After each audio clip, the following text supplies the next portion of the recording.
What's up, everybody? How are you? It's Bill Forster coming back with another show, doing what I do all the time. Listen, real talk is real talk. I hope you all are having a wonderful day. We had a beautiful weekend. God is good. Tonight, I got an exciting show. You see the sponsors on the bottom. Tonight, I got an exciting show. A lot of times last week, I had my man Dave Shepard and Debbie Jackson on. I really don't do a lot of promoting of events, but this person and those two people last week were important to me and for good causes. And also, I have a little stake in this. So, but first and foremost, I want to introduce a good brother that was kind enough to ask me to be a part of this project. But besides that, besides being just a good brother, he's an excellent martial artist. And we'll talk about that too. So, without further ado, I'd like to bring to Real Talk Chronicles my man, Mahalia Betha, affectionately known as Sensei Mo, Professor Mo, Grandmaster Mo, whatever you want to call him. But we all know him as Sensei Mo. What's up, good brother? How you feeling, man? I'm absolutely excellent. Salute. Salute, salute, salute. So let's get right into it, man. Let's talk about where are you from? Where are you born and raised? I'm from New York City, born in Queens, raised in Brooklyn. No, just having fun. Family from Brooklyn. So, both places.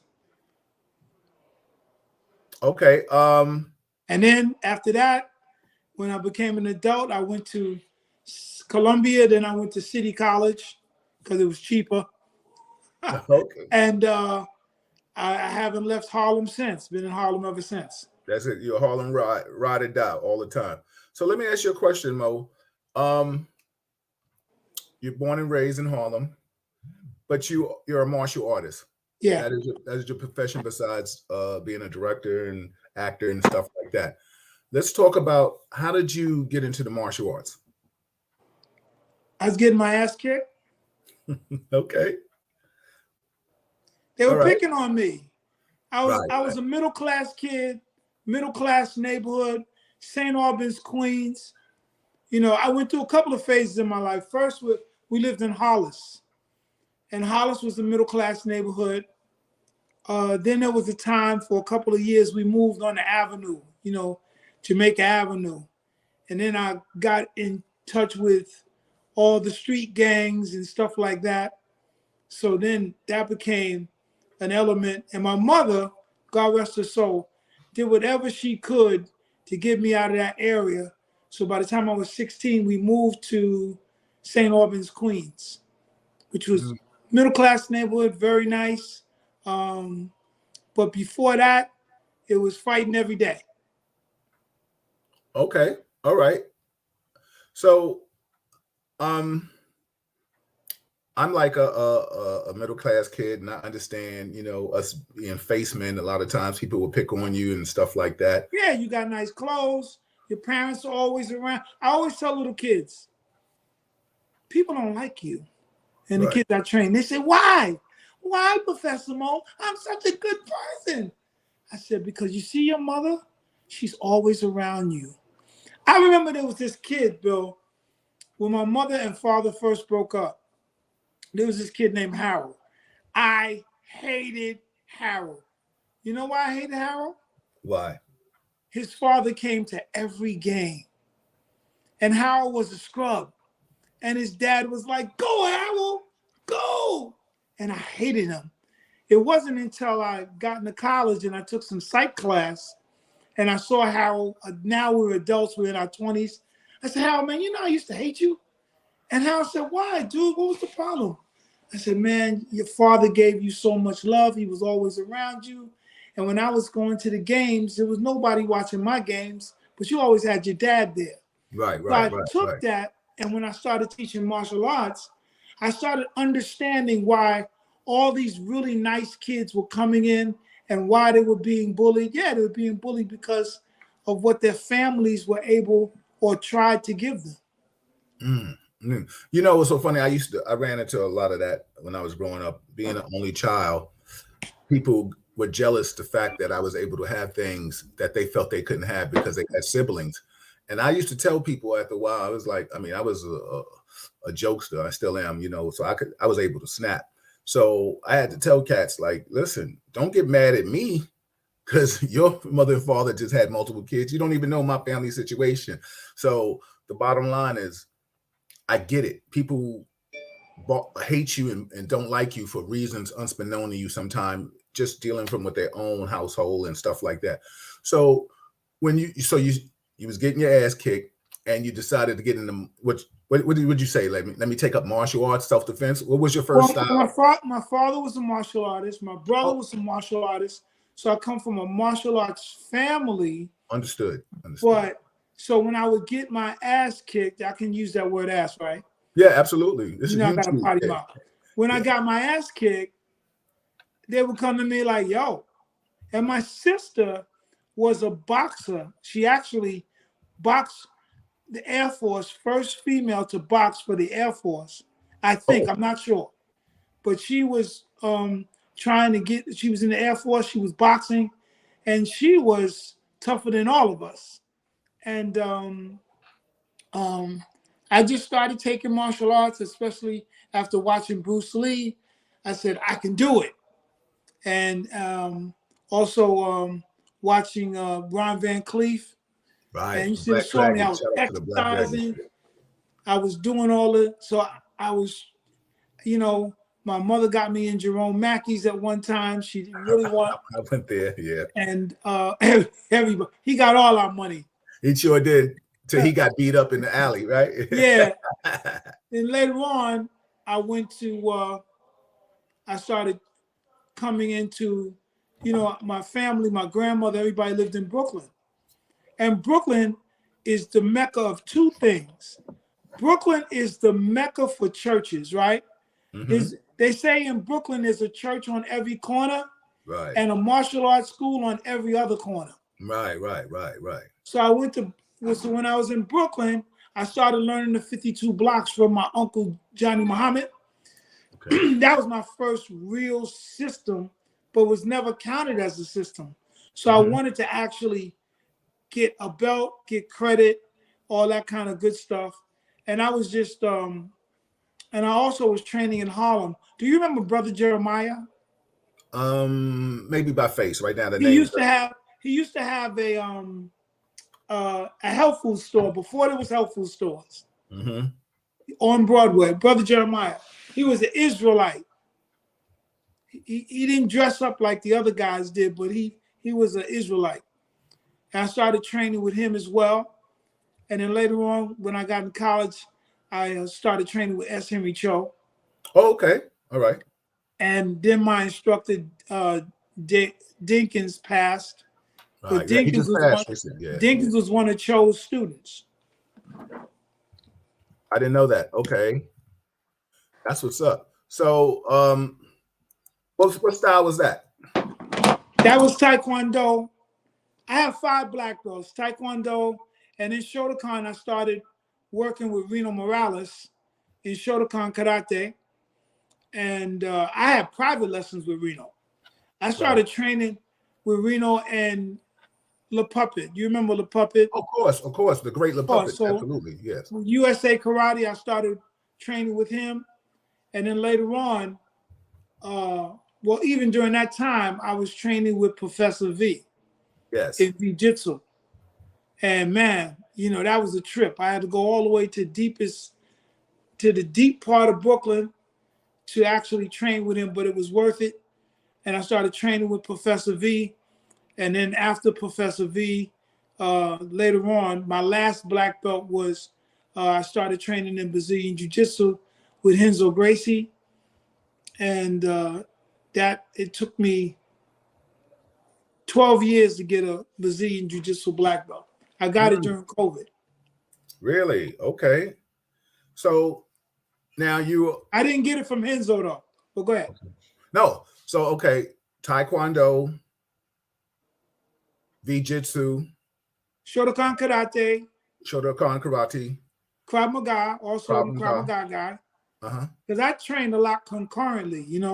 Martial arts is my life. I trained a lot concurrently. I would train in Taekwondo on one day, and the next day I was training in Jiu-Jitsu.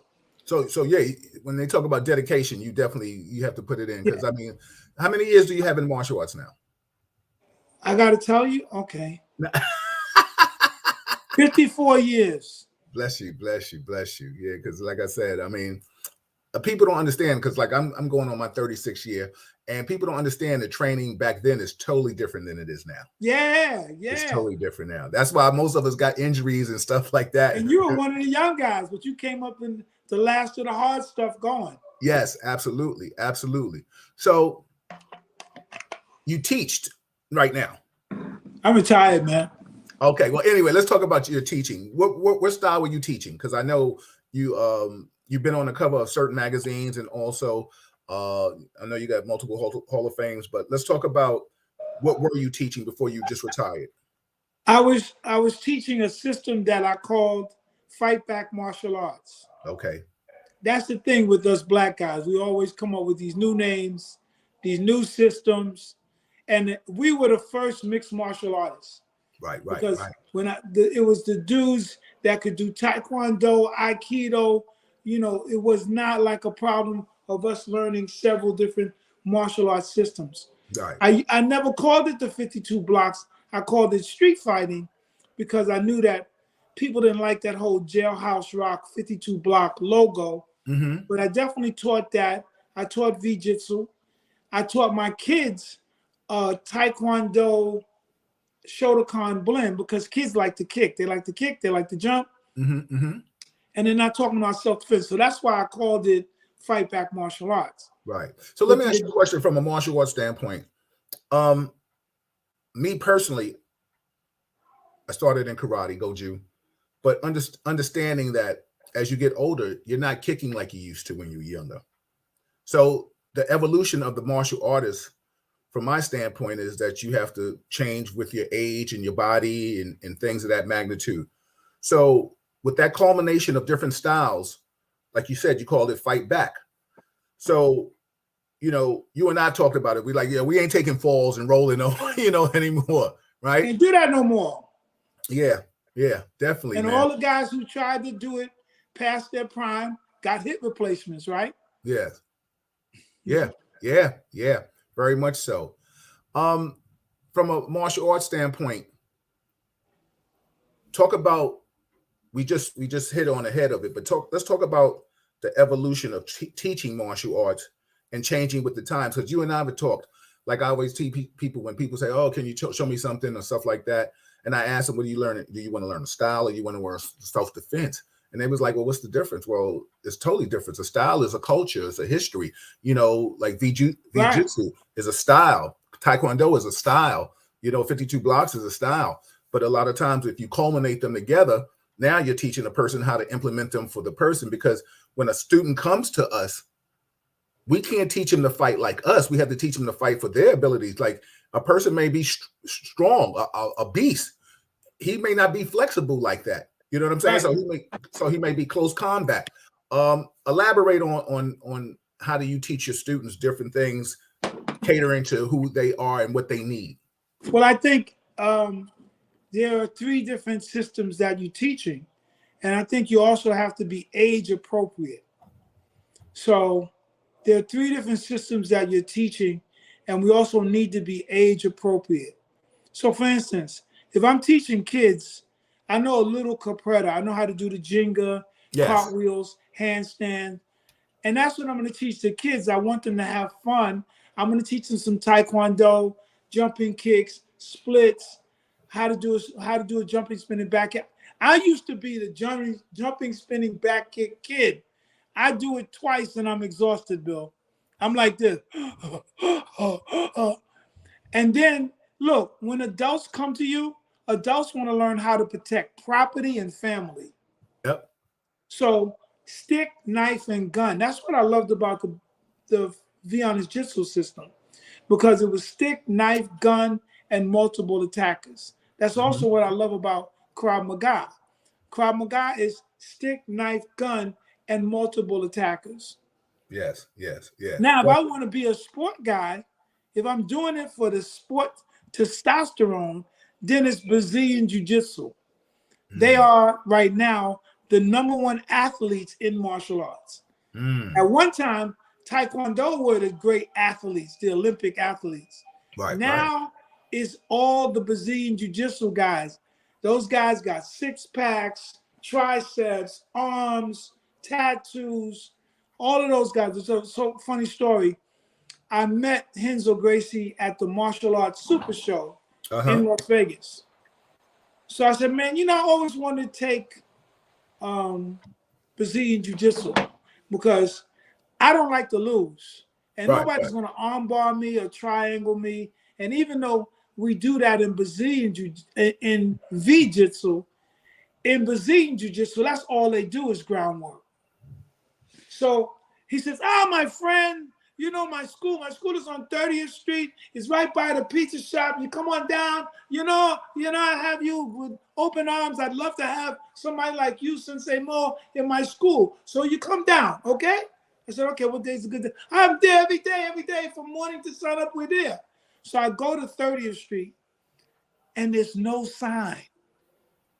I see the pizza parlor. He said he was by Madison Square Garden, and I'm walking, and I just get pissed.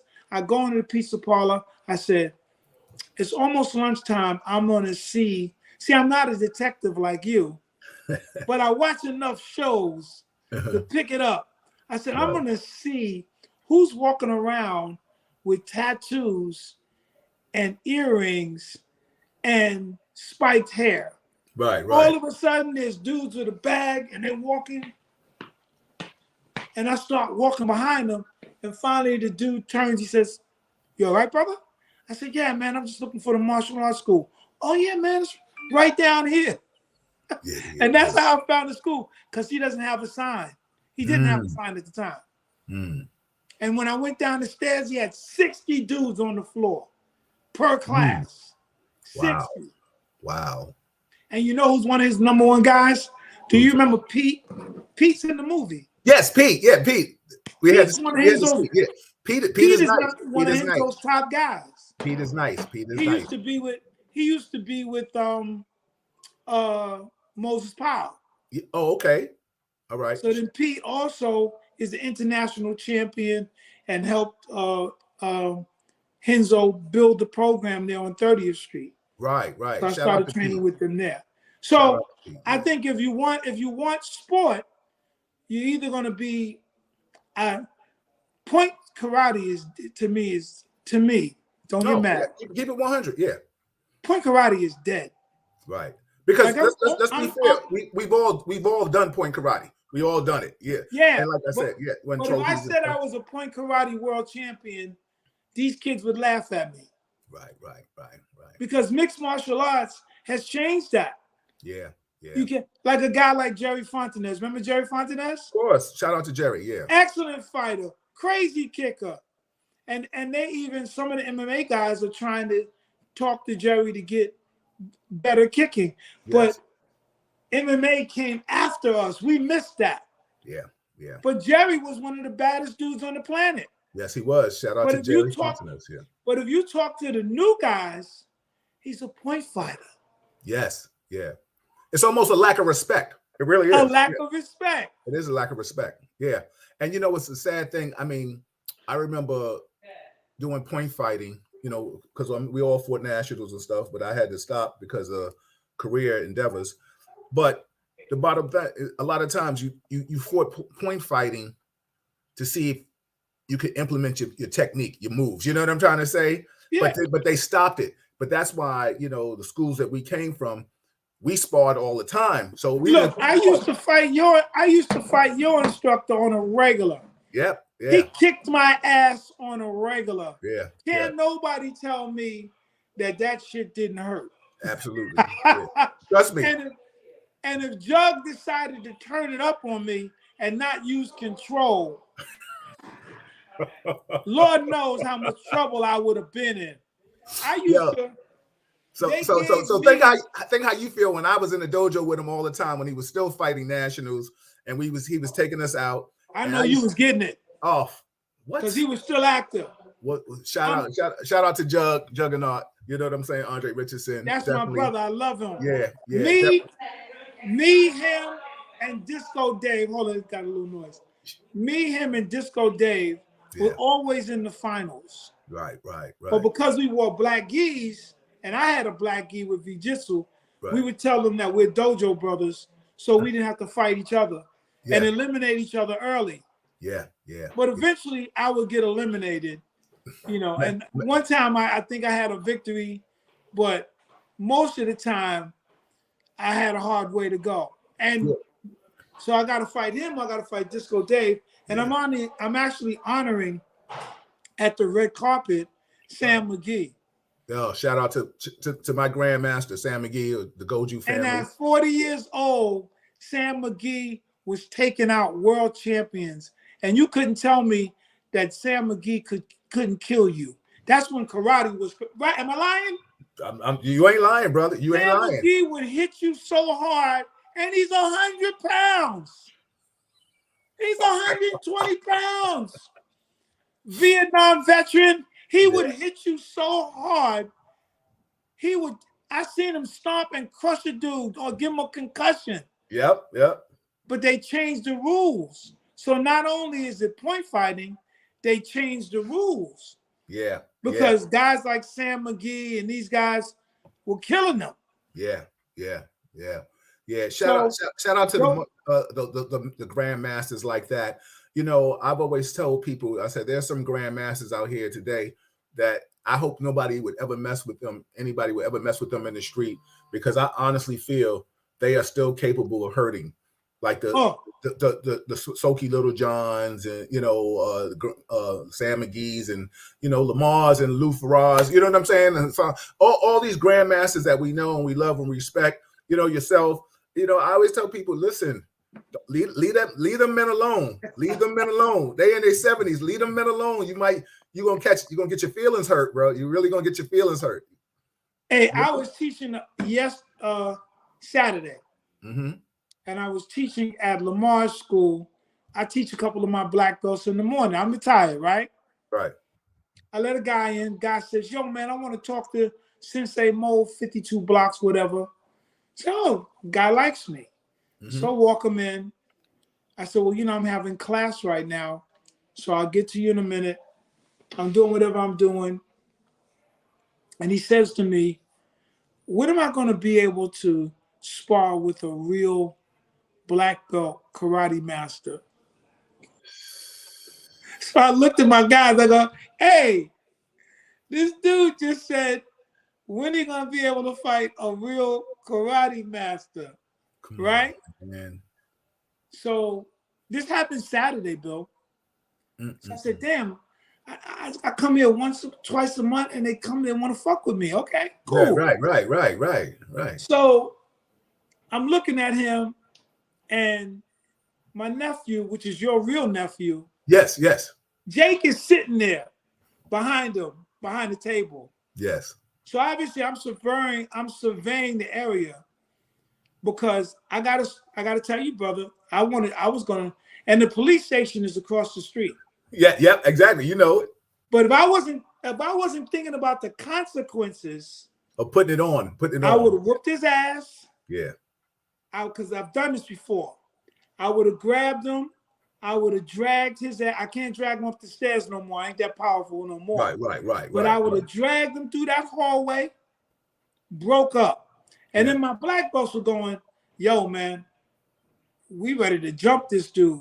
So absolutely. I say to people, don't do it. Don't do it. Because what people fail to realize, and people don't understand. I was telling somebody one time, they were talking about martial artists, because as they feel like right now it's kind of watered down, like you said, because of sports karate and everybody loves the MMA. And shout out to the MMA fight. There's no disrespect.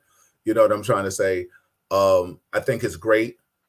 If you want to, one of my close friends, his son-in-law is doing MMA now, but he's coming home every day black and blue and bruised up. And he's like, yo, he doesn't know if he's too old for that. I'm saying it's good sometimes, but we have to be realistic. In the street, we always know, especially from the jiu-jitsu world, wolves travel in packs. You know what I'm saying? That's so understand the martial arts. That's why I think me personally, I would always tell somebody to get into karate first if you're young, depending like little Jake. Because karate then, gives you all the basics. Yes. You know, low block, high block, yes, out block, and you learn all the basic kicks, front, yes, side. Like I can't do jumping 360s no more. No, but no. I can still do a front kick, a roundhouse, and a side kick, and spinning back kick. So you can do all the basic. I tell adults when, like you just said, if you want to learn karate, get somebody who's going to teach you the basics. Forward stance, that's your flexibility. Cat stance, all that stuff is very important, still important today. Yeah, I think the martial arts is phenomenal. Like I said, I got into it, and I've been blessed to be around all of you guys and been embraced by it. And my mother told me I wouldn't live to be 25 because I got into a situation in the street with her, and I saw some guys beating a guy up, and I got involved, and she was like, "Yo, you out here playing the Superfly game, the street game." You know what I'm saying? Like, you know how the money could be out there if you want it. It's hard. She was just like, "Yo, you're not gonna live to be 25," and that was the worst thing my mother could have said to me, but it was the best thing. And then that's when I went and started studying again. Really started studying with Dre, and then I haven't stopped since then. I say all that to say, I think everybody, it's discipline. I know. I mean, people don't even understand. We used to go to different schools and fight each other. Oh yeah. Like people understand. I always tell people, I said when you see like Last Dragon, you know how they showing up and all of them used to go to schools and people and stuff like that. We did it to a scale like that. Like you'd be like, okay, we coming down to your school, and we spar. Everybody sparring, and it was different because our karate back then or whatever we were studying could translate to the street.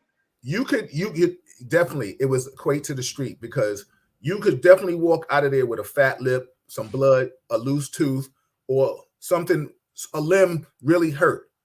And people didn't understand that. They didn't understand that. That's why I'm so I feel sad that the martial arts today, like you said, from a sports karate standpoint, is watered down. Because right now, if you told somebody I want to study karate, they would be like, yo, why are you going to do that? You got MMA, you got Krav Maga, you got so many things that look so deadly that people want. People want deadly. They don't want, structure. But you got to give them structure first before you do anything. They don't want the art. Right. They don't want to learn how to do 3-pronged swords and spin sticks. Yes. They don't want to learn how to do nunchucks or whatever it is you're doing. Yeah. Even me today, I understand that people don't want that anymore. People want to go, what I do if a guy is trying to stab me with a knife, shoot me with a gun, hit me with a baseball bat. I do not care about doing no samurai sword work because I can't carry it, especially if you're a New Yorker. States like, I can't carry it. So I ain't going to do nothing I can't carry. Yeah. Absolutely, brother. So you have to have practical weaponry. And when you look at kids, you got to look at it from an athletic sports sense. And it's great for kids as far as kicking and punching, rolling, respect and all that. But I think, that's why a lot of guys used to lose teenagers. Whenever I had a kid, he's 7 years old. When he gets 13 or 12, I change his curriculum. Okay. Now I'm going to teach him more judo. Now I'm going to teach him more jiu-jitsu. I'm not going to, we're not going to the tournament. And I've always been like that. Right, we're not going to tournaments and back fist, reverse punch. Because now that you're 12, when you're in 7th grade, 8th grade, I remember people want to take your belongings now. Yeah. When you're 5, like Jake, you see Jake. Yeah. I had Jake the other day. Jake's kicking like this. I said, Jake, you're not a tall dude. Yeah. You got to get your flexibility up. You see your grandpa? You got to get your flexibility up. Jake is one of my best kickers. Yes, I'm not just saying that because you his uncle. You heard, right? I heard. I told his dad, I said, you see how good I am, right? I'm talking shit. I be talking shit through Jake, through the kids. Yep, Jake's absolutely. Little demo, and he's throwing his kicks up here. That's good. But when Jake gets 12, 13, what do you do when 5 kids come around you, when 3 kids come around you? That's the kind of things the issues will be. His issues change. Of course. But right now, just on the athletic martial arts tip, it's fantastic. But Yes. if I kept him doing kata and I kept him doing monotonous drills, kicking drills, I'm going to lose him when he's 15. Absolutely. You're right. And you know what's so funny? People don't understand. We all get that ADD in us and we start thinking about other things. We have to find things to make sure they're still structured and focused on this martial arts. You know what I'm saying? You can't can't lose them to the thing. And you got to give them something to feel like, oh, I can go home. Because I'm sure you, just like when I was young, when we left the martial arts, I felt like I could put foot to ass. And then when I did it in the streets, and I always say a story ain't true unless somebody could co-sign it. You could ask anybody that's worked with me, they'll tell you, I put foot to ass. You know what I'm saying? Right. Because I did it in situations because I had to, especially doing undercover work and things of that magnitude. Definitely. Everybody, this is Real Talk Chronicles. I got Sensei Mo. I'm Bill Forster. This is Real Talk Chronicles. Of course, if you're watching it from YouTube, please like the button. I get great content. I have Assemblyman Al Taylor the first Monday of the month. The second Monday of the month, I have Dr. Marilyn Quarter. We talk about a lot of health issues and things of that magnitude. The third Monday of the month, I have Allison Williams. I'll probably have some special guests coming in with her, Najee, maybe Lenny Green from WBLS, and people like that. And just maybe you don't know who else I'm going to be bringing in. And the fourth Monday of the month is usually my wife and I that we sit down and we just have real talk, relationship stuff. But she's just taking a little hiatus right now. And then on the Wednesdays, we talk. I have my little, as Stefania, you calls us like the cop crew. We talk about politics and issues pertaining to law enforcement. And I keep it 100 because I always tell people I'm black first before I was blue. And even though I'm part of a fraternity, my color does never change. So I always try to implement that. If you want me to come and speak to kids and schools, I've been doing that before the pandemic slowed. The pandemic slowed a lot of things down. But I've gone around the country and spoke on how to interact with law enforcement because we got to keep people safe. But I always tell anybody that's listening, please put your kids in some kind of structure. I mean, we can't just all play basketball and sports and rap. You know, martial arts, we've all have made money from teaching martial arts. Martial arts, once you learn martial arts and you become sufficient and become a certain rank, you will have a career if you want to teach it. Shout out to everybody that's chiming in at Black Ace, King Solomon, Cheese is in the building. What's up, Cheese? Shout out to Nathan Ingram, our good brother Nathan Ingram. He has a wonderful magazine. If you see at the bottom of the screen, he is a sponsor of the show. Deadly Arts of Survival. He has the #1 martial arts magazine. We have both been blessed to be on that magazine. Talk about that magazine real quick while we got brother in it. Shout out to Laquan Murphy. We worked on a film together. Shout out to Hanchi. He is a beautiful brother too. We laugh and joke all the time on social media. Chris Johnson is in the building. Shout out to your wife. She's in the building. My man Prentice, AJ. We got a lot of people chiming in. Like I said, share it. If you're watching it from Facebook, go to my page if we're Facebook friends and share it to your page. This is YouTube, so please, after this, post it, show this. I'm giving this man his flowers tonight. We're going to talk about the film and how he got into the acting career. But because he is known mostly, he wears different hats, but he's known mostly as a martial artist. I wanted to pick his brain and give him his flowers on that. So shout out to everybody that's chiming in. So let's talk about it. You're a martial artist. I mean, people don't even know you were in the magazine, the Deadly Arts of Survival magazine. Talk about how that was. You was in the Black Belt magazine too. Talk about the magazines that you've been in. Well, shout out to Nate. Nate's going to be at the red carpet. Mm-hmm. You know, I know Nate from way back. Yes. Bodyguard days. I know. He was Apollo. Yes, Apollo. I know him, Apollo. Yes. The biggest arms in the game, baby. Yep. And excellent. All those guys are excellent. Hanchi, I talk to Hanchi 2-3 times a week, and I'm smoking my cigar. Hanchi knows how we do. Absolutely. I mean, my wife, my love, she's probably going, she's looking for Hanchi. Hanchi is not here, Michelle. He's not here. You and Hanchi probably at the cigar bar right now. I'm by myself. Hanchi's not here. but the magazines are good. You know, Black Belt magazine is everybody's dream. We grew up flipping through the pages. I'm there representing the 52 blocks, and I was honored that the Deadliest Artist Survival put me in a collage with a bunch of great martial artists, and put me in that number. Just acknowledge me, and I was happy that and honored that was able to happen. Absolutely. You know, and that magazine is just taking off. I've even heard the magazine's outselling Black Belt. Yes, it is. Yeah, and you had the pleasure to be on the cover of Black Belt too. Yeah, so he's doing his thing. Yeah, Ron Boone is in the building. Black Ace, I think that's he's in the building. 52 blocks. Yeah, your wife said, yeah, we all go burn some cigars. I swear to God, in the building. Auntie is not here. Yeah, what's up, Stefania? Stefania's a beautiful supporter of us. Appreciate it. Let me ask you a question before we move on. How important do you think it is for women to learn martial arts?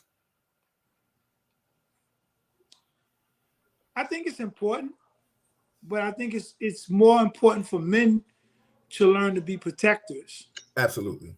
You know, so I think it's important, but a lot of stuff you see on TV, you know, a 100-pound woman is not beating up 3 guys that are 300 pounds. It ain't happening. So I think that men have to learn to be supporters of, and protectors of the women. You know, I want to teach my wife. Old school. Now we're talking about how we was brought up with a village.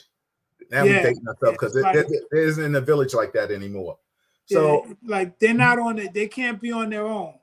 No, not at all. So please out there, protect your queens. No matter what ethnicity she is, she's still your queen, and she's somebody. But when we're talking about our village, let's definitely talk brown and black sisters. So let's talk about it. You're a martial artist. How did you get into film? You know, I went to City College. I majored in theater and minored in film. A lot of people don't know that. And I had a theater company, Sun People Theater, that did very well, especially when I was a graduate student. So I was actually in school, and actually I was working in the profession when I was in school. I always was a writer, director. That's what I focused on, writing and directing. But people were like, yo, man, you should be in front of the camera. So I'll be pushed in front of the camera from time to time. And then Wesley Snipes used to come by my martial arts class at City College. James Smalls and Dr. Jeffries would be with Wesley. And Wesley was a young, no-name actor at that time. Mm-hmm. And Wesley did this movie called Demolition Man. Yes, with Sylvester Stallone. And I did some of the choreography unofficially. Mm-hmm. So Wes comes to me at 125th Street Mart.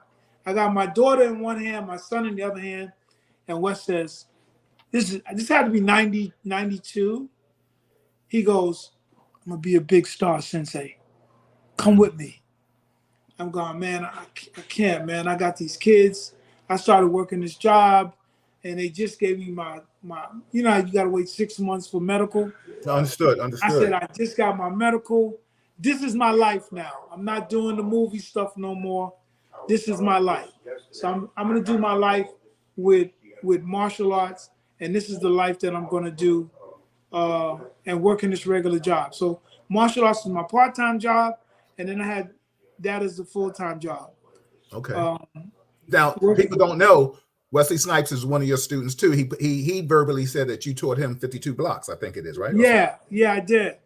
Yes. Also jiu-jitsu as well. Yeah. So 6 years later, Wesley is a major star. Major.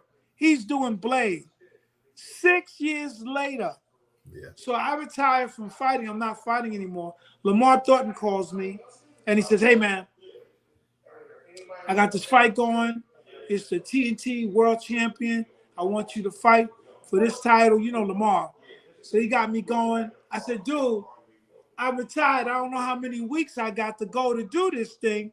He says, well, you know, you got 3 weeks. Get in shape, be ready. You're going to be fighting.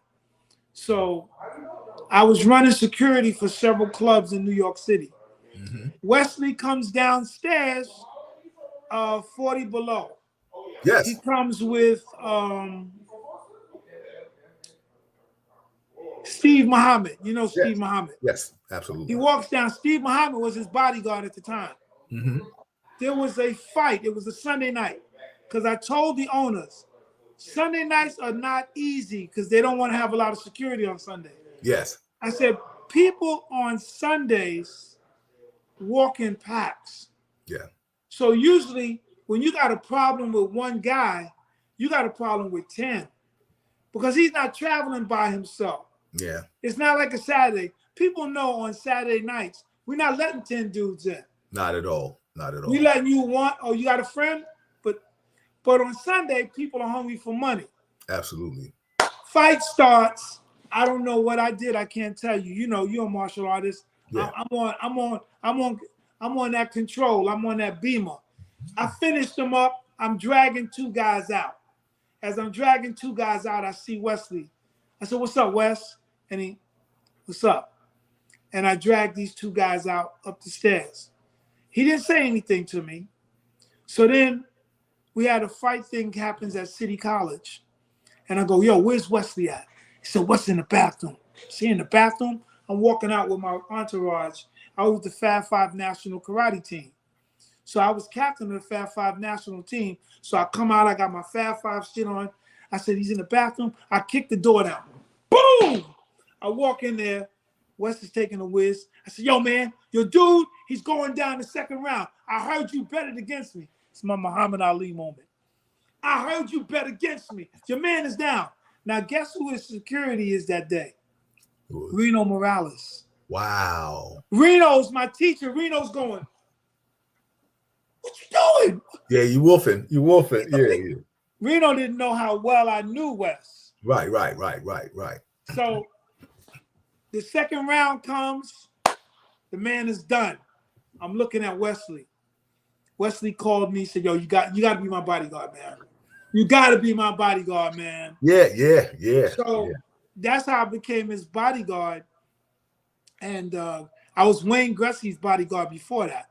Okay. So when Wayne was with the Rangers. Yes, absolutely. And what happened that night was somebody tried to come in with a gun, and I disarmed them, and you know, the cops came, and that was a whole big deal. And now I'm Wayne Gretzky's bodyguard.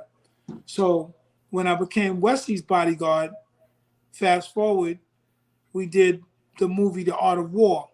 Yes, yeah. And I did a lot of stuff in The Art of War, and it went well for me.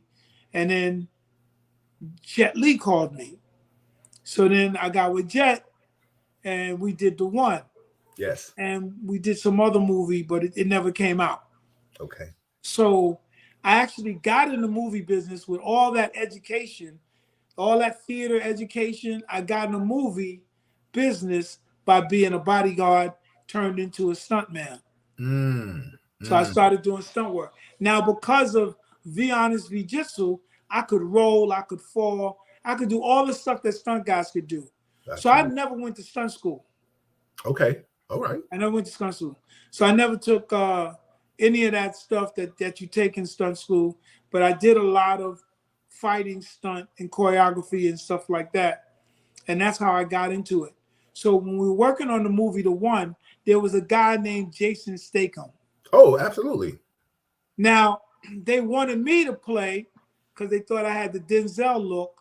They said, you the Denzel karate guy. I said, "Oh, now I got a new name.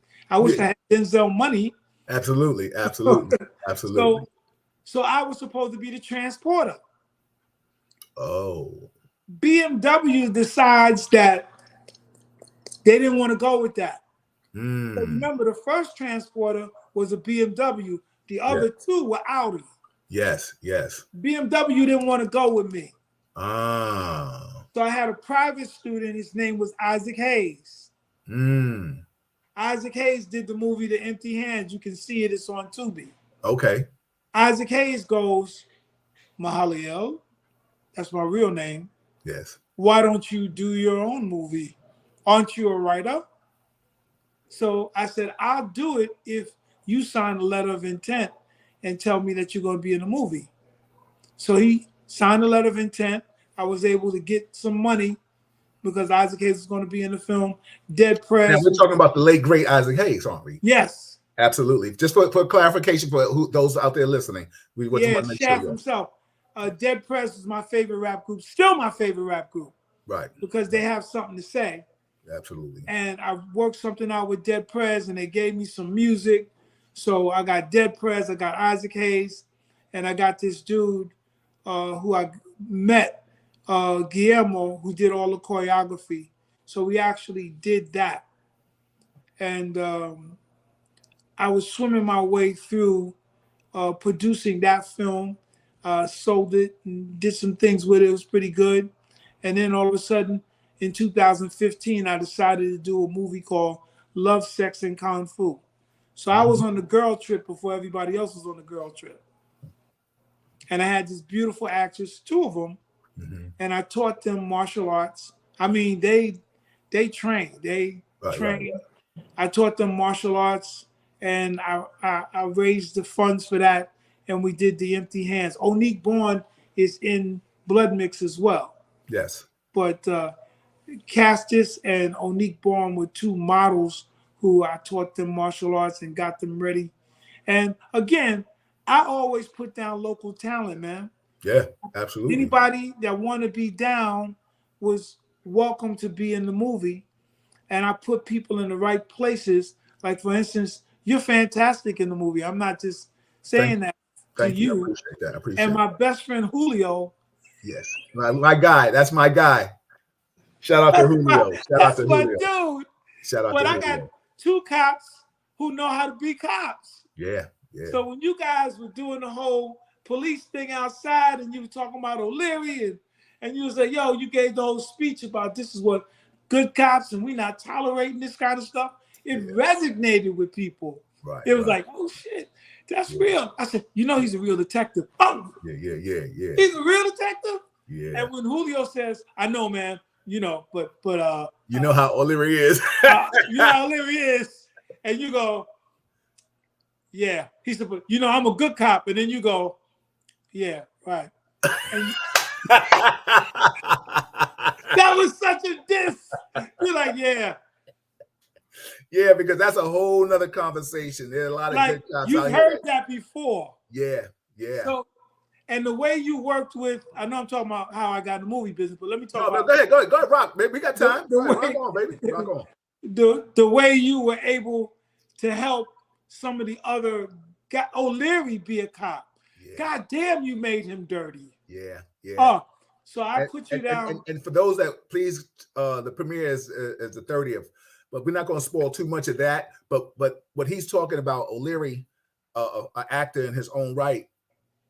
Just to give you some insight behind the scenes, he came to me and he asked me, he said, listen, how do I be a bad cop? How do I be a racist? Like, so I told him what a racist cop would say and what he would do. And he nailed it. He nailed it. He nailed it. And he did some ad-lib shit that I didn't write. Yeah. We kind of, we could ad-lib. He told me it took him a week to wash it off. Yes, yeah, because I told him to go to a place, go to a dark side. Go to a dark side. Yeah. He called me a ghost nigga. He's like, oh, fucking ghost nigga. Yeah. I said, wait, I didn't write that. Yeah. Definitely. So, we had a good conversation. He plucked my brain and he was like, yo, I need to know. And I said, you really want to know? So we had real talk. And like I said, he nailed it. And you know, like thank you for like you said, let me be a part of that and understanding what it was like to do that, because I've always wanted to do that. And I can honestly admit, like, you gave me an opportunity. I've done a couple of films, but to be a part of that was great because now I'm playing in my zone. You know what I'm trying to say? Like, I didn't have to come out of my zone. Like, I wasn't playing a preacher. You know what I'm saying? I was playing a cop, which I understood that I've been in that situation. So it was just making sure, putting it on camera and making sure it was something that you liked. you know. And as a director, as a writer, that's what our job my job as a director is to work you to your strengths. Yes, But absolutely. you not only worked your own strength, you shared with others. And that blue blood scene, those dudes, they smell like cops to me. Yeah, yeah, yeah, Yeah, they yeah. were all working. But it was the O'Leary and what you were able to do with him. He appreciated it. He loves my wife to death. He doesn't talk to me. He talks to everybody. Yeah. Talks to Michelle. Yeah, yeah, They Michelle. scared of Michelle, but Shout then out they to talk to Michelle. Michelle. Yeah. And he just reached out to Michelle and he said, "Man, I'm not going to be at the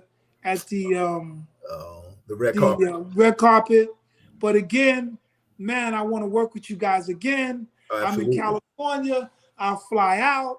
Yeah, yeah, yeah. Shout out I to stay at my parents' house to and that be in man. the Shout out movie. to that man.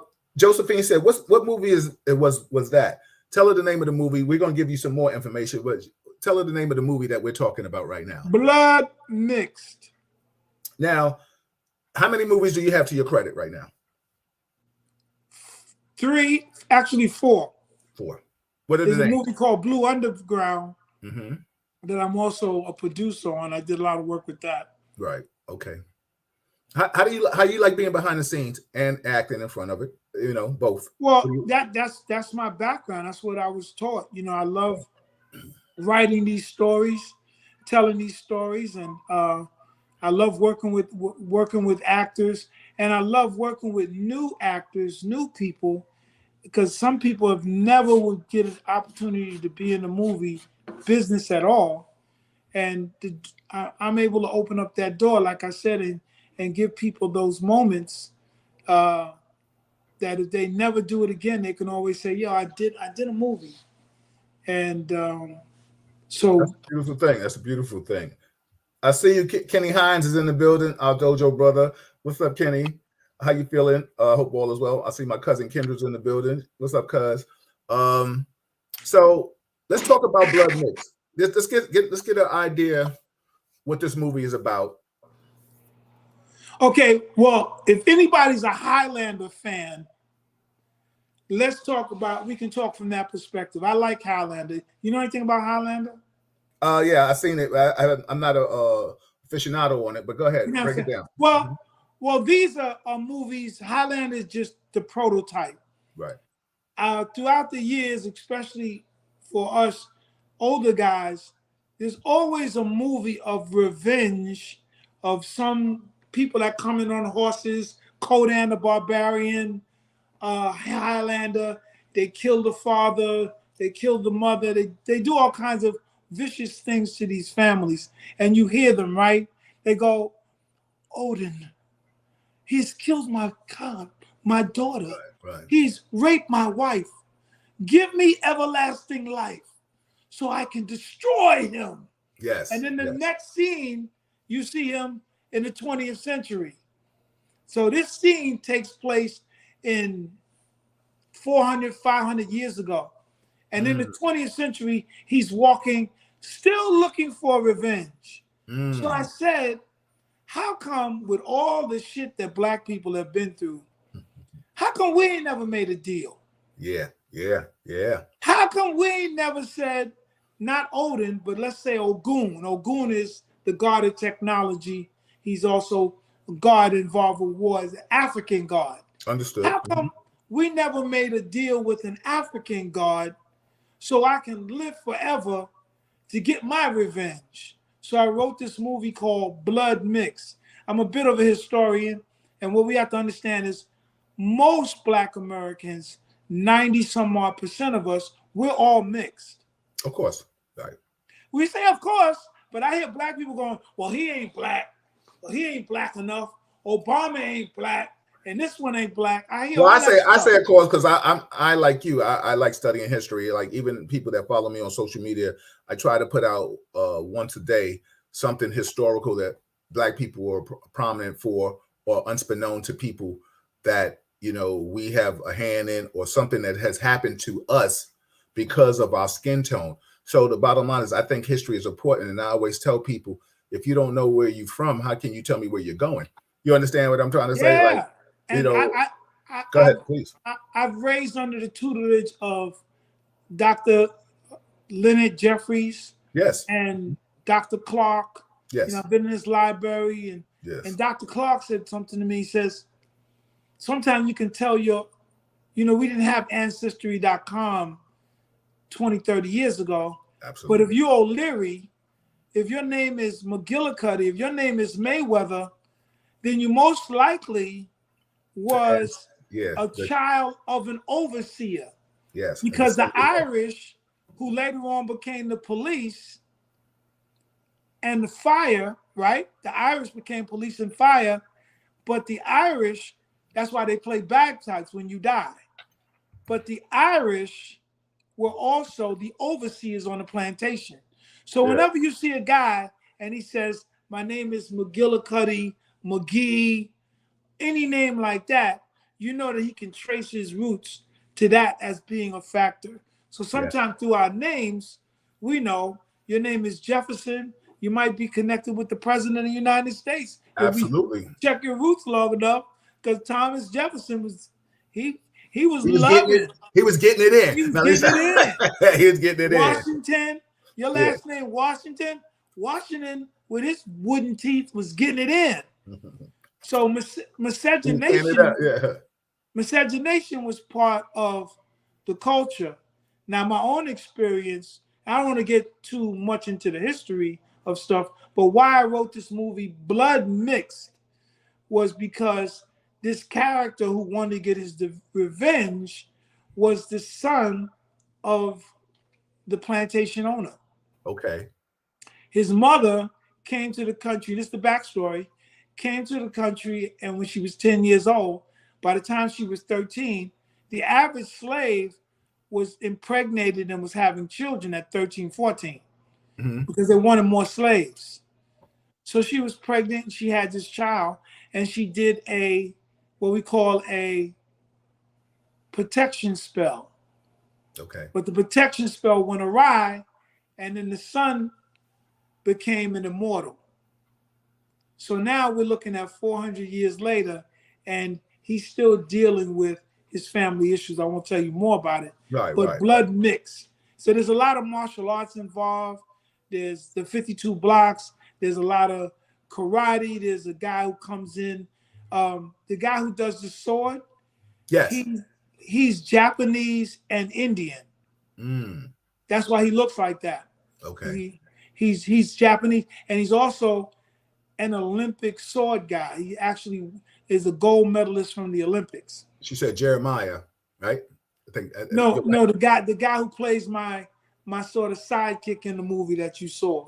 No, I think I was thinking your wife was saying Jeremiah. I think that's the name she just wrote in. I don't know. If Jeremiah is the name of the character. Yeah, absolutely. Because most of us had biblical names.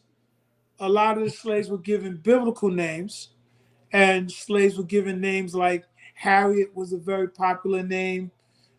Ben was a very popular name. So there were names. Most slaves on plantation, everybody had a Ben. Everybody had a Harriet. So when you do it like that, so this Blood Mix is a martial arts kind of movie, but it's also a bit of a horror movie. That's why we're having it the day before Halloween. Yes. So we can have some fun with it. People are dressing up. Some of the actors are dressing up as the characters. The one that plays my dad and my father, the slave master, he said, I don't know, man. You know, I want to wear it because TJ is he's a trained actor, Shakespearean actor. Right, so he loves dressing up with the high boots and the. And my wife has done an incredible job. With the costumes and makeup. Yeah, shout out to Michelle. Shout out. Yeah, shout out. I fired the costume person. My wife goes, I could do that. She started doing a costume. I think I remember one night I got mad at the makeup artist. I fired the makeup artist. My wife goes, I'll do makeup. And I remember that because she did mine. Shout out to Michelle. Keep her brother looking good, sis. You know what I'm saying? And I said, you know, my wife's from Trinidad, right? Yep, I see her. And I said to her, what are you, Jamaican? You're not Jamaican. You want all the jobs on the set? You can't do all the jobs. She goes, yeah, I'm a producer too. You can't do all the jobs. That's for Jamaicans, not for Trinidadians. So let me ask you a question. What do you okay, we know for those that are coming to the premiere, anybody that wants to come to the premiere, it's the 30th of this month at Magic Johnson Theater in Harlem. Right. And if you mention Real Talk Chronicles, you get to pay $25, right? Yes, that's right. Right. Real Talk Chronicles. Okay, Real Talk Chronicles. You better that's how you got to do it. You got to mention it. How do they get tickets, or they go to the door? They can go to Cash App, $52 block Fed, FED, and they can do it like that. And there's a lot of people that have groups of people that are coming. Right. So absolutely. we have a lot of groups that are coming. And just let people know the VIP is booked. We don't have any more room for the VIP. Absolutely. There's room for you, bro. Oh, listen. This shit would have got cut quick. Like, oh, we got internet problems. If I gotta buy one of these cigars for you, man. I love them. I got you on this one. Yeah, absolutely. So let me ask you a question. After the premiere, where will your movies be played at, or where can they find them? Because right now, they're not going to be able to find it. People. First of all, let me say this: the red carpet is not you going to watch a movie. It is an event. Understood. You get dressed, you look good, you walk on the red carpet, you wave at people, you get to meet all the actors. Speak to the actors, and definitely talk to me. The last time I had a red carpet, people were like, I didn't want to bother you. Please bother me. I was there for that. Yeah, take pictures with me. And also, I'm having these super grandmasters. I'm honoring my mentor. Wooly is my mentor, and Wooly is the one who made me do it. He said, you got to do one in Harlem, and little brother, you got to do one in Harlem. Yeah. And a lot of times I want to say no, but again, why have a mentor if you ain't gonna listen to him, right? Dang, yo, shout out to my uncle. He tells me all the time, if you just talk to yourself, then you talking to a fool, because you ain't listening to nobody but yourself. So, man. Shout out to my uncle. Yeah. But so doing this, the response is crazy. Right. He was right. Doing this in Harlem, everybody wants to go to this event. Everybody wants to be there. The response is crazy. He's like, you got to do it in Harlem. But I'm honoring him. I'm honoring James Smalls, who was the first one to help me with my plays back in the day when I was running theater and I had my plays off Broadway. He was always there for me. And from a historical standpoint, he helped me with the history and other stuff of developing the character. And you know that he also works as an advisor on The Godfather of Harlem. Okay. That's what's up. He's an advisor on there. So check it out. I got a guy who's an advisor on the TV series. And you got the Godfather.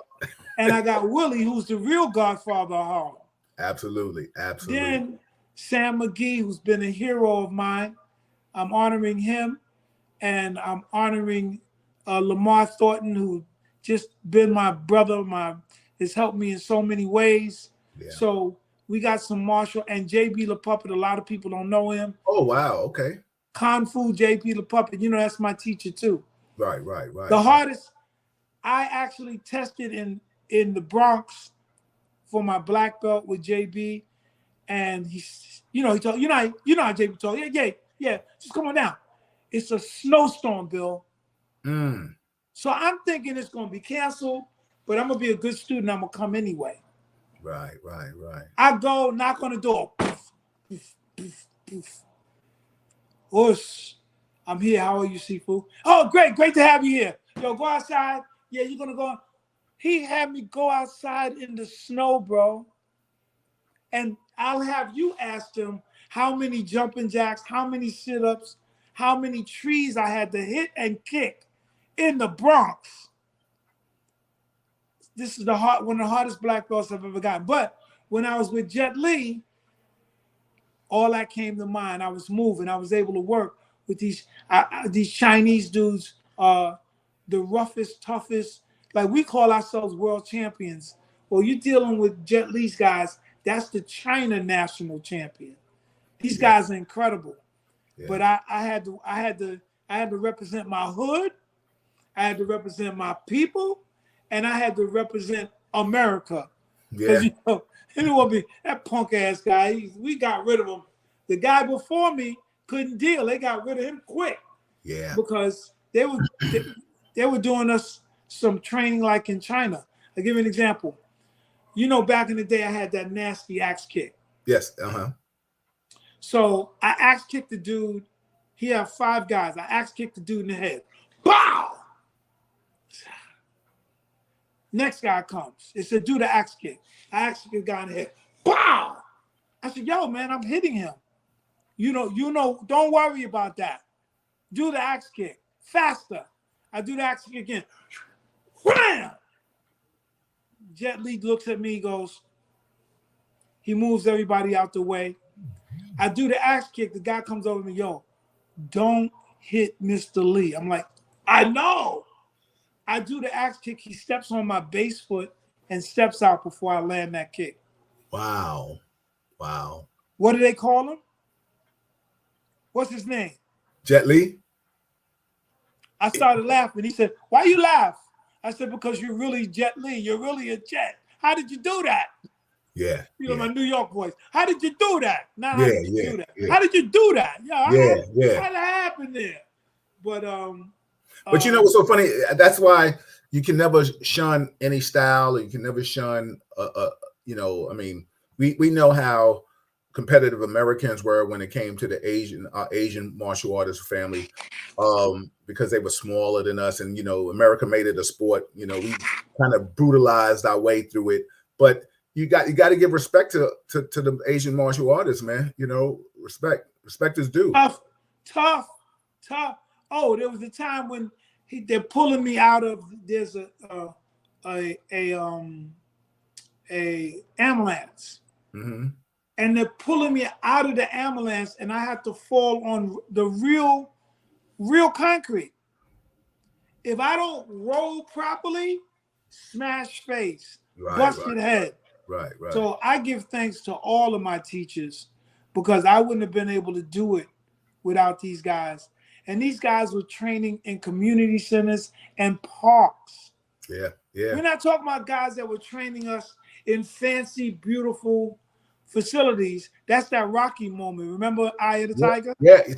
Yo, listen, let me tell you something. Like I said, shout out to the teachers, Sam and Lamar and stuff like that. I mean, they gave me my 6th Dan, and they took you back to the essence. Like you said, we mentioned like Jug. We were training in a basement. You know what I'm saying? It was, like Johnny Tension calls it, like the dungeon and stuff like that. And Jesse Ray. Shout out to this. Like, even when, rest in peace to Musa Ware, and Shabazz, like Soki. Like, we was in schools. Like you got the essence of what sweating was like. You know what I'm trying to say? Sir. Like sweating and smelling yourself like, oh wow, like okay, you funky. You know what I'm saying? It's time to go home or whatever.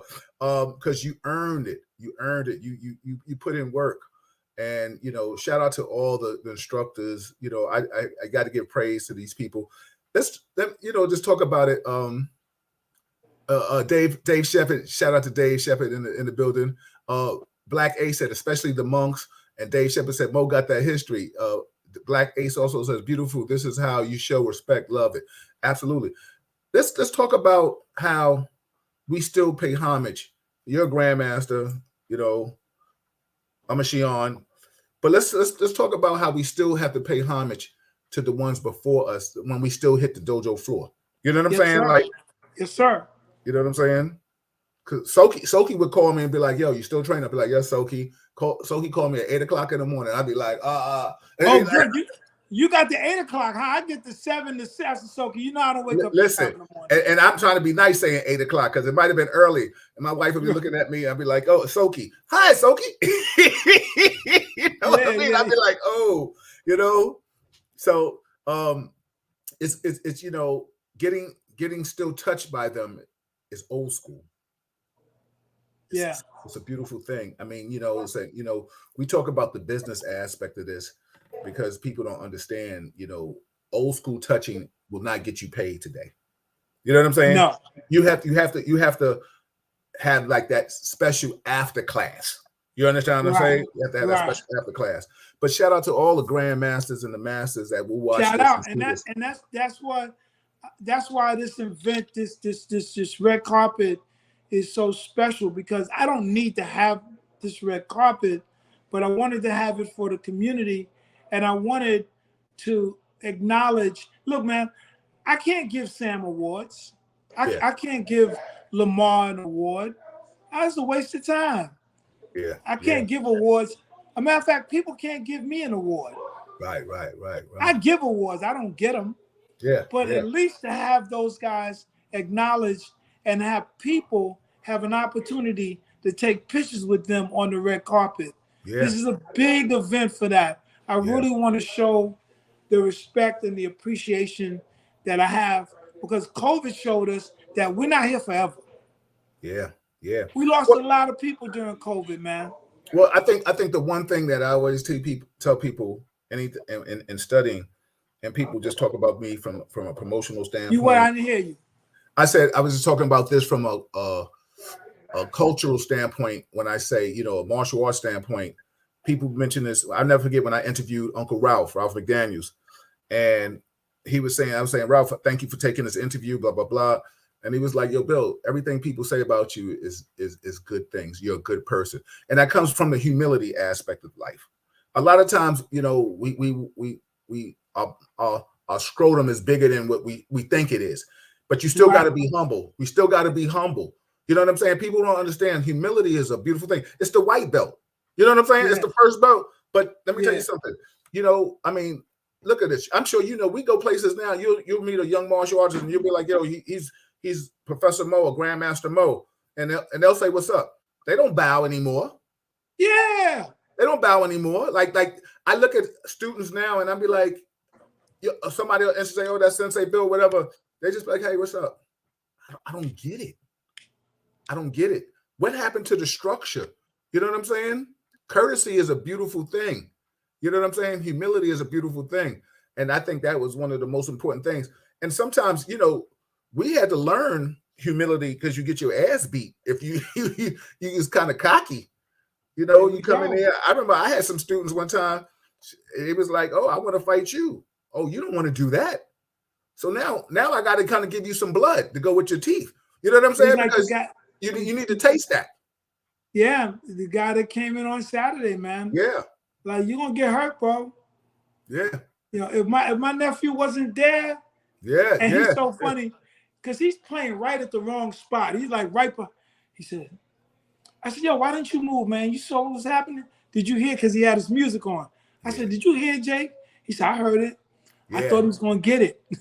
Yeah, Jake like that smoke. Little Jake, he like that smoke. He like that smoke. And his pop was like, that dude about to get jumped. I said, yeah. Because listen, there's clips on YouTube and other places. You can see people that come in and walk into a martial arts school talking slick or a boxing ring, and next thing you know, think they got hand game and walk out there by hands, getting carried out. So, humility is a beautiful thing. Learn how to rock out. It's so funny. I'll say that story offline another day because I don't want to hurt anybody's feelings with this one. But what's next for Sensei Mo? I got another film that's coming right after. Well, first, before that film, we have the convention, the 52 block convention. We're going to have it out in Tampa. The 52 block convention. I got MMA world champion Liam McGarry's coming. I got Shawnee Carter coming. Oh, how's Shawnee doing? I haven't seen him in a while. He's good, man. And those are my dudes, all the MMA dudes. The MMA dudes got big respect for people like myself, because they can learn some stuff. But now they're going to come out and they're going to be, I got Ace coming out there. He's going to do the whole firearm weapons thing. You know, right, Ace's former SWAT team member, Miami SWAT. Yeah. So we got an all-star cast coming out to Tampa, Florida, and it's free. It's free. If people want to learn the 52 blocks, if you want to get certified, if you want to be among us, we got Juggernaut, who's like one of the top bare knuckle fighters. He's the world champion. Yeah. And we got Marcus Babai. He is also a champion bare knuckle. The 52 blocks is doing not so great or big in MMA from the UFC standpoint, but in the bare knuckle game, I got a bunch of guys that are doing the 52 blocks now. So they need to. Let's talk about 52 blocks. What is it actually? Because some people don't know what exactly 52 blocks. You hear 52 blocks. Do you have 52 blocks in this system? What is it? I know it's, don't get me wrong. I ain't studied with you yet, but I think you did it before. You know what I'm saying? I think you've seen it before. That was too smooth. The 52 blocks is the martial arts of the Middle Passage. Right. This is when a lot of people think that when we came over here as slaves, that we were docile, that we just walked off the ship like mummies. That I'm also writing a book on all of the revolts. A lot of the reasons why we were freed was not because somebody was just wanted to free us, but there were people that were fighting for our freedom. Right. And if you ever watch a movie, a plantation, what do you always get on the plantation movies? From Django on down, there's always what? Fights.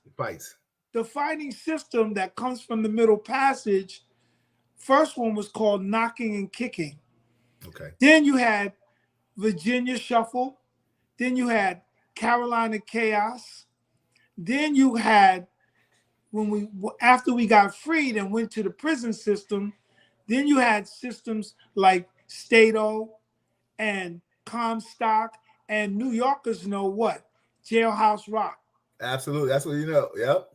And after Jailhouse Rock was the 52 blocks. The 52 blocks is a hybrid of all of those systems. Okay. Now, what I've done, as a martial arts expert, is I've revved up the curriculum, because what was missing from the 52 blocks was, number one, a curriculum, number two, a call to action, and number three, a focus on respect, honor, discipline. Everybody was talking about the street stuff. Well, nobody wants to learn the street stuff or talk about it publicly. For years, I would never talk about Jailhouse Rock because I can't sell Jailhouse Rock to a mother with a 7-year-old kid. Yeah. Why would you want to teach my son Jailhouse Rock? Is he going to jail? Exactly. Yeah. Exactly. So some of the worst, the reason why the 52 blocks has been stuck in the back alleys is because of its presentation. And that's why I took over the 52 blocks and created the Federation. So the Federation is a curriculum. You see, if you look on YouTube right now, what do you see all of these dudes doing? Skull and crossbone. But what's their discipline? They're saying that this is Filipinos boxing. It's not Filipino boxing. My teacher, Professor V, was Filipino. Filipinos don't move like that, bro. Right. They don't move like that. Right. They're calling everything else because they want to appropriate the 52 blocks. And it was Reno Morales who told me, don't allow them to appropriate the 52 blocks. We went to the martial arts super show, me, Reno Morales, and Wooly Bam. Well, okay. All right.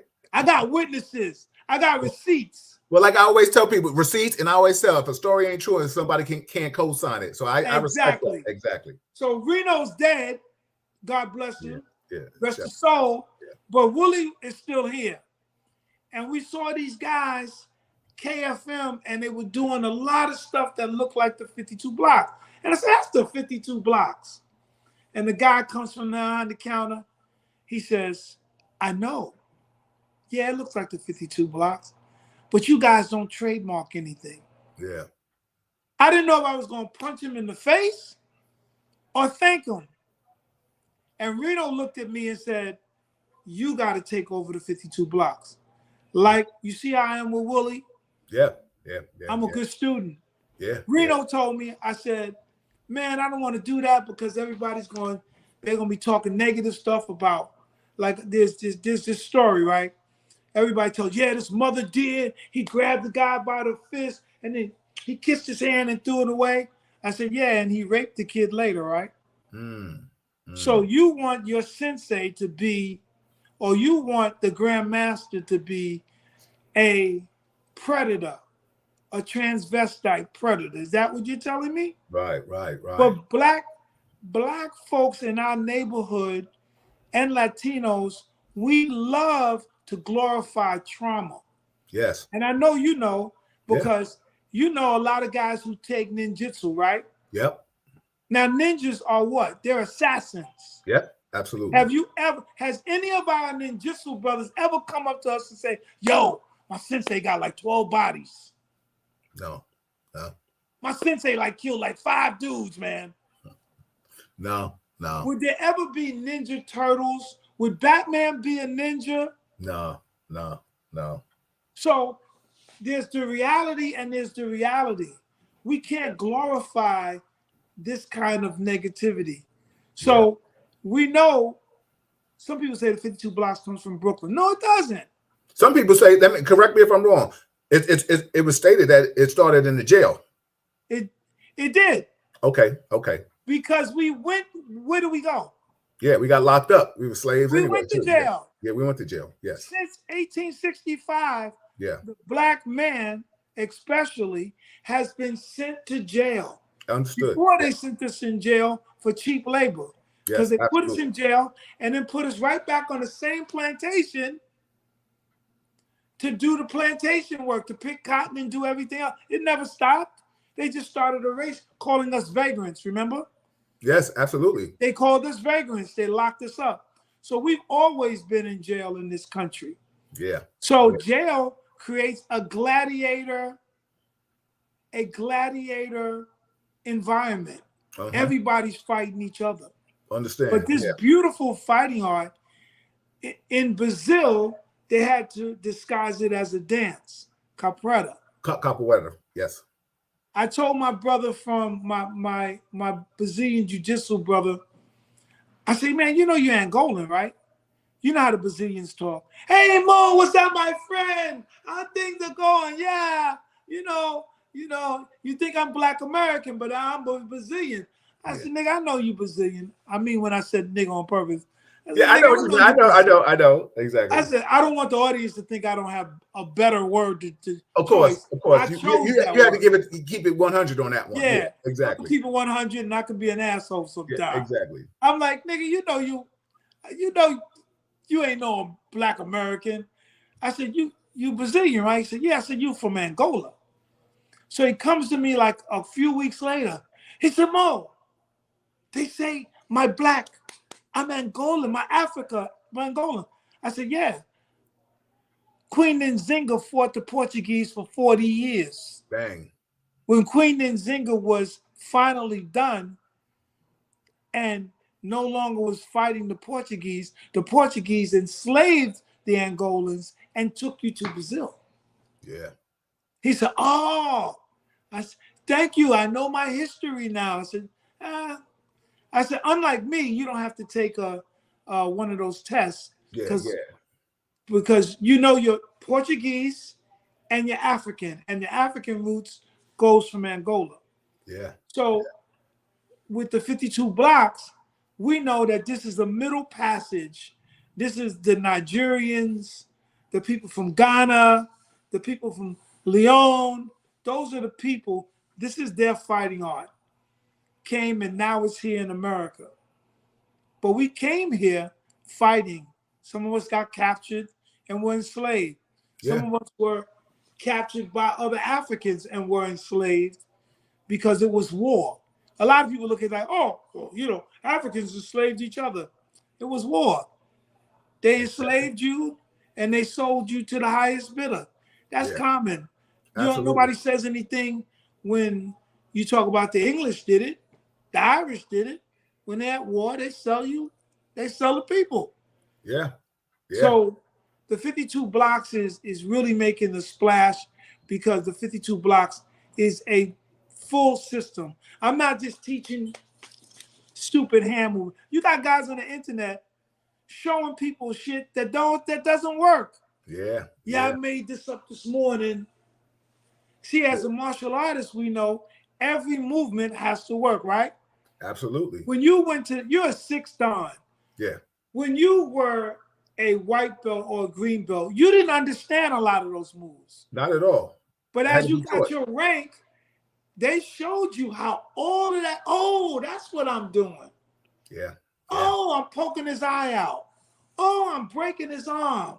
Yeah. Oh, that's when I step back like this, that's a sweep. I didn't know that. Yeah. Every move that it's you still do, learning to this day, parrying off the angles and stuff like that. People don't understand it. It's such a concept and such a mentality. Like you said, like I tell people all the time, yo, I train to get to the gun. And also, if I can get to, I don't have to bang you out anymore. Can't tell everybody I stole that. Yeah, I actually use that. There you go. To get to the gun. I'm putting it on a shirt, and I'm not giving Bill no fucking credit. That's how fucked up. Can I get a free shirt? Let me get a free shirt. I'm gonna give you a shirt, but I trained to get to the gun. I trained to get to the gun. I was at your event that time. I was smoking my cigar. You said I trained to get to the gun. I said, okay, I gotta write that down. You said that, and you said I ain't giving you no love off it either. I'm giving you love, bro. You know that. All but respect. I trained to get to the gun. Guess what? That's what people want to hear. Because what do people know? People are carrying guns and knives out here. Yeah. You got a guy, a white guy, 6'5", 6'4". He's sitting on a bench in Brooklyn with his wife or girlfriend. Yeah. Kid, 18 years old. Yeah. How many times did he have an opportunity to defend himself? Yeah, and he ran and fell and got stabbed. Yeah. First he got smacked. He got smacked and he was doing this. Yeah. Like the fight ain't gonna end because you got smacked. Nah. And you gotta protect your woman, man. Yeah. And how bad, most men say they want to die making love. Yeah. None of us want to die being punked. Yeah, no. Listen, yo, let me tell you something. Correct me if you're wrong, or tell me how you feel, because this is my personal feeling. I tell people when I tell people about training and training with me, I said I teach women to protect themselves from rape, because that's the worst thing that could happen to a woman. And a man, the worst thing that can happen to us is being punked. There isn't any man that ever wants to be punked. Like you see videos now, and I know you and I, we discuss stuff about YouTube and stuff like that. You see somebody getting slapped. Like you said, you see a person slap a person and you react because you're scared now. That makes the person that slaps you, even though he may not be skilled, he slapped you again because he got away with it. That boy killed him because of that. Yep. I tell you, years ago, I was running security at a club called, La Zinc, I think. Okay. And there was a football player from the New York Jets that was 2 football players. End of the night in New York City, we got to close at 4:00. It's 3:40. We're not letting nobody in. So a girl comes. There's a guy back there, and he's grabbing women's asses and stuff and grabbing us on our titties and all that by the men's room. Really? So I sent John. You remember John Cunningham? Yeah. So I sent John to go get him. So John goes gets him. The dude is 6'5", mad muscular. I don't know what position he plays, but he looked like he could mow you over. He's drunk. He's been drinking. He's just having fun. Smacking women on the ass. Ain't shit you can do, right? So John walks him out. My man, Hey Man says it was the Izzy bar. He said I was there. Izzy bar. Yeah. I'm sorry, but I got receipts. No, I always say, see, that's the whole thing. A story ain't true unless somebody can co-sign it. So go ahead. Shout out to Hey Man. Go ahead. Who was the one who said it was the Izzy bar? Hey Man. He said I was just going to bring this up. You were there. He says Gavin. Oh, Garvin. Yeah, Garvin. Okay. Yeah. Oh yeah, Garvin. Yeah, Garvin. Yeah, Garvin. Yep. So the guy walks this guy out the door, and the woman won't stop talking. You do this, and she said something that triggered him. All 6'5", 250 pounds turned 300 pounds probably, and pushed John, and he just mowed John down and walked towards the woman. I said, "It's a long night." I grabbed the dude, I pull him outside, and I think he's grabbing me in a football position. And I said, "You want to play?" Right. And I throw him. Osota got him. Okay. Now I think it was Epon. I throw him. Bow. Now you know he falls on all the glass bottles that we have. So I'm thinking, I really hurt the guy. Garvin is like, yes. He's like 320. He said, yes, he's rocking with you. When he falls, he grabs my tie. Gavin can tell you, I was always, my dress code is always sharp. You know me. Yeah. Oh, yeah. He grabs my tie. I said, "Yo, dude," while he's got my tie, I said, "Let my tie go." He won't let my tie go, Bill. You know what I did? Backhand smacked him. Yep. We called it a pimp smack. Absolutely. He's bleeding. I said, "Let my tie go." He's pulling my tie. Backhand smack him again. Exactly. So John is out there. Chuck is out there. And maybe Gavin and other people. Everybody's out there. His boy, he was a black guy. His boy was a white dude. You know, really, he was thinner, but he was like, looked like he was ripped, athlete. Yeah. The Navigator just came out. I never saw a Navigator before. Navigator truck. Right. I smacked him one more time. His man says, "Yo, man, punch him in the face. Don't smack him like that." Yo, you itched him up. You was slapping him. Yeah. He told me to punch this man in the face. Yeah, he's tired of getting slapped. Don't smack him like that, because I backhanded him to punk him, right? Yeah. I wanted to let him know who was in control. Yeah. And his man just blot out, "Yo, punch him in the face. Don't backhand like that." I thought that was the funniest shit. And then the football player from the Jets goes, yo, go call my dad. Call my dad. You know, because football players, especially professional players, they've been coddled all their lives. Yeah. They're great athletes, but they ain't ready for the street. Nah, I'm from the concrete. Absolutely. You and I both are martial artists from the concrete. Yes, I'm not from no cushy gym with spring floors. I'm from the concrete. So when I smacked him and his boy said, "Yo, don't punch him in the face," I said, "You want me to punch your man in the face?" So then he said, "Go tell my dad and go get the car." So all of a sudden, I said, "Stay there, sit on the floor, don't move." Yo, Gavin said, he cried like a baby. He cried like a baby. He cried. You can't make it up. The dude was crying like a baby. All right. On the floor, he's crying. And now I feel bad for him. And they pull up, and then all of a sudden, the Navigator pulls up, and I asked John and them, I said, "Help him up, man, and walk him to the car."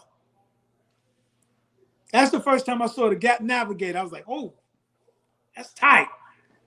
But nobody wants to ever be punked. Nope, nobody ever wants to be punked. Nah, you don't want. You can't outlive that. Yeah, well, your demons are going to haunt you.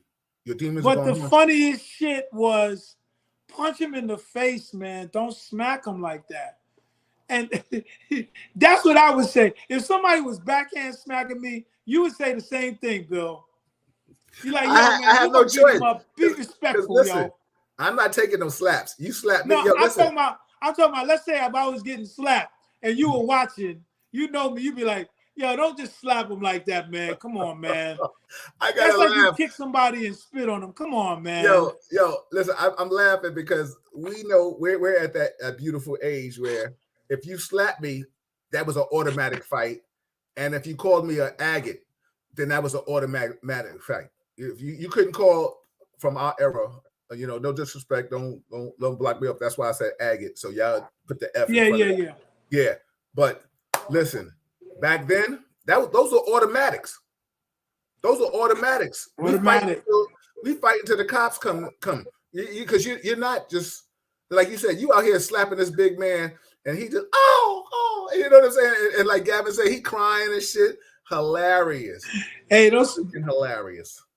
These smacks hurt. Oh, listen, yeah, all these trains and the Makawa and stuff like that. This slap is not, it's like a punch almost. You know what I'm trying to say? Yeah, yeah. Yo, everybody, this is Real Talk Chronicles. That's Sensei Mo. I'm Bill Forrester. Please, if you're watching it on YouTube, subscribe to it. If you're watching it on Facebook, share it. Listen, this man right here is doing this thing. Shout out to Reggie Wells. Reggie Wells, you still see your name under there for your quality. Is Reggie there? Is Reggie there? Reggie Wells is in the building. Reggie Wells is in the building. We were in City College together in speech class. Yes, shout out to the legendary Reggie Wells, my brother. Reggie. Who else was on the campus? Allison Williams, Donovan Levy, Curtis Blow, Curtis Blow, Russell Simmons. Curtis Blow is my man. We all City College people, man. You know how much talent was in City College? Yo, shout out to Harold Maynard. Rest in peace to Harold Maynard. He passed away. Yep, he was there. Shout out to prayers to Eddie Chiba too. I know he's going through some health stuff, and also prayers go out to my man Frank Milford, aka Big Frank Raw Silk. His funeral is tomorrow for those that know it from the promotional standpoint. James Harlan said, treat him like a man, don't bitch slap him. Yeah, exactly. Yeah, listen, sometimes you got to get it. And you know, listen, if you deserve 5 fingers of death, then you 5 slaps, then it is what it is. 5 fingers of death, man. Stop filling up girls at the bathroom door. Man, yeah. Corny, man. Yeah. Black Ace says, is Blood Mix going to be on DVD? Man, ask Black Mix, you still got a DVD player?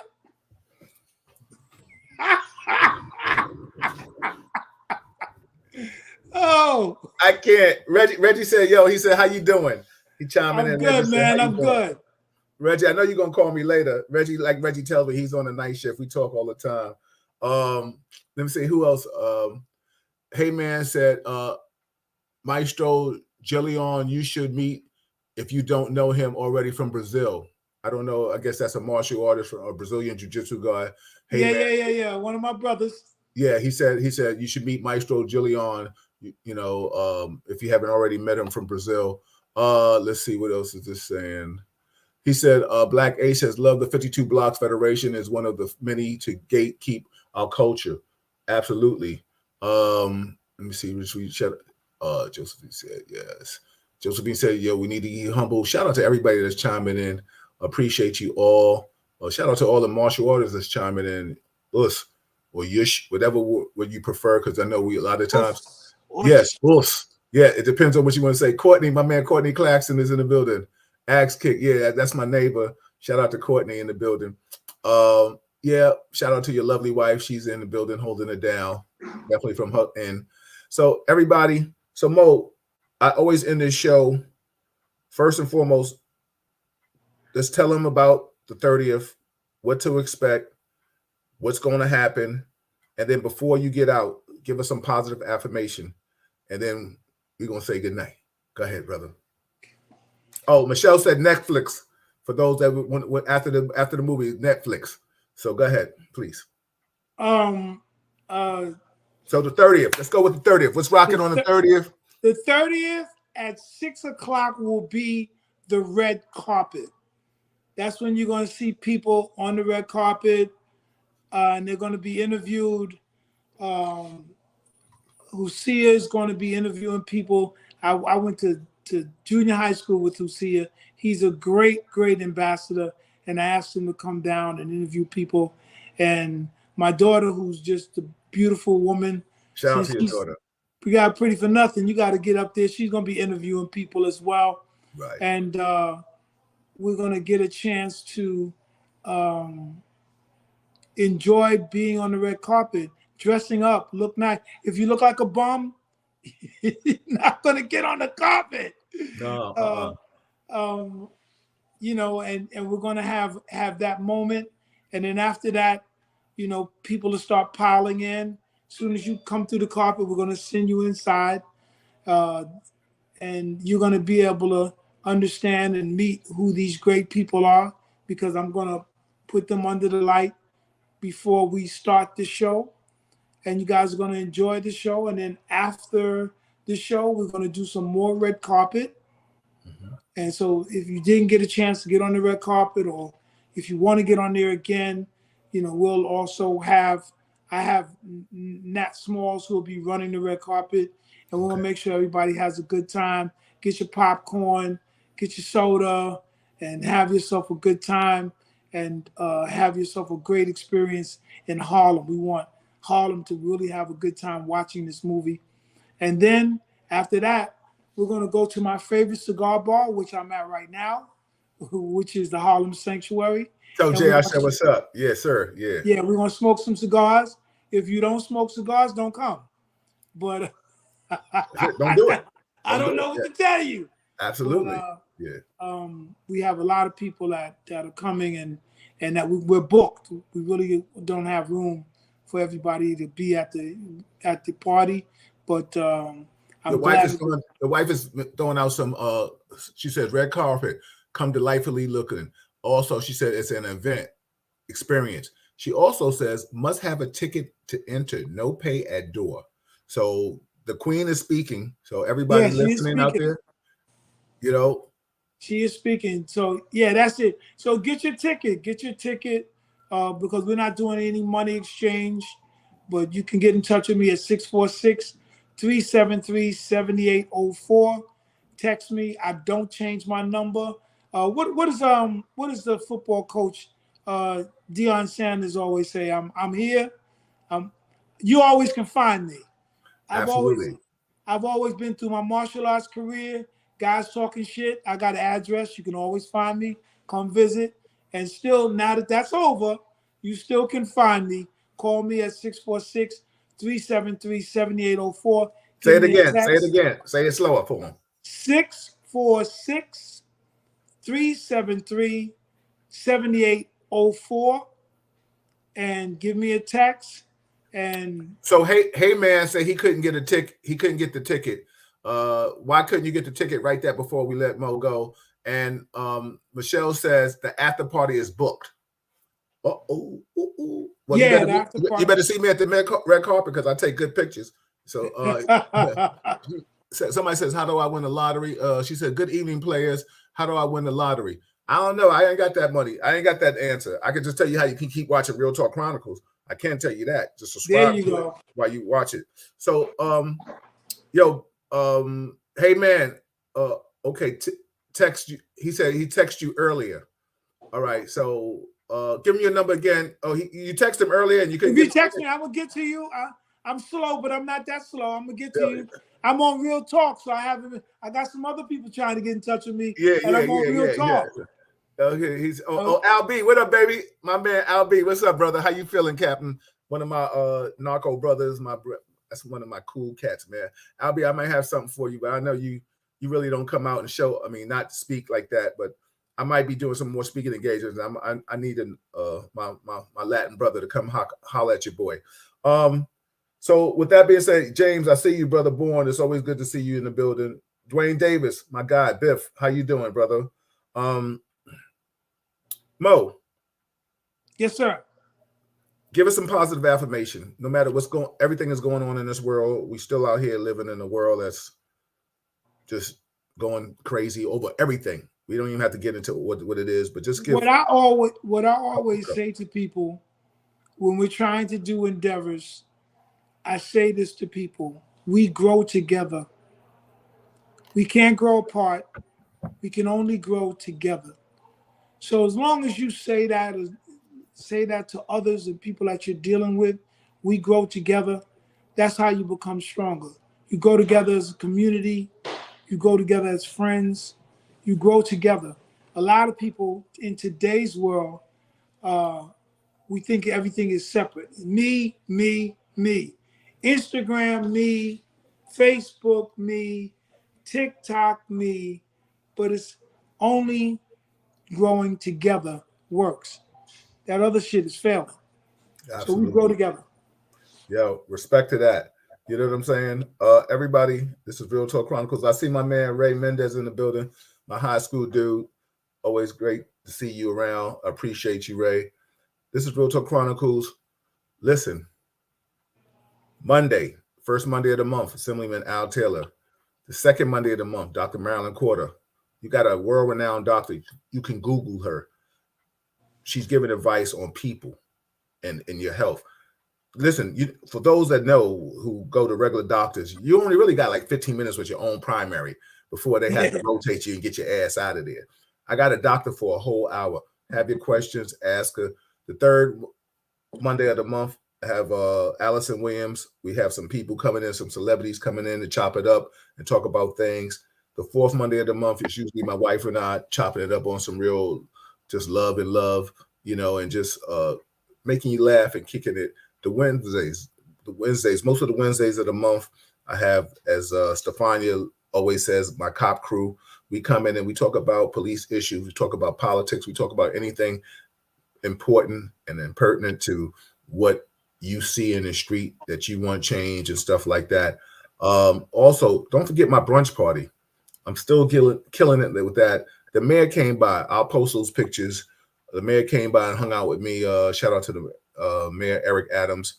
He came by to the brunch party and hung out with us. Mo and his wife have been at the brunch parties. You can tell in the summertime, it's a vibe.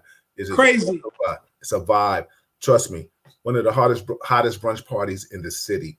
So right now in the winter, we inside, but the summer series, even if you want to come back in the summer, listen, we outside. It's like a block party. So shout out to everybody that supports me. Shout out to all those that appreciate what I'm doing and giving back. Positivity is the hardest thing to sell, but listen, it's a beautiful thing I can give you. Shout out to Sensei Mo, my brother. It's always a pleasure to see you. I will see you next week. Absolutely. And most definitely, we will be there in the building.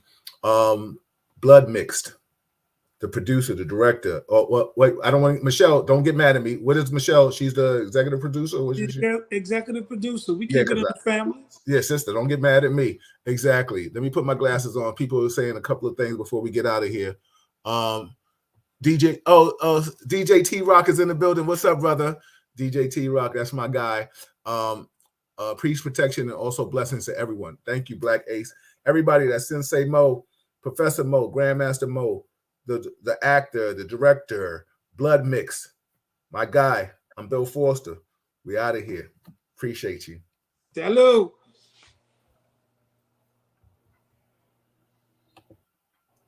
Hold on, Mo, before we going in the green room. Hold on.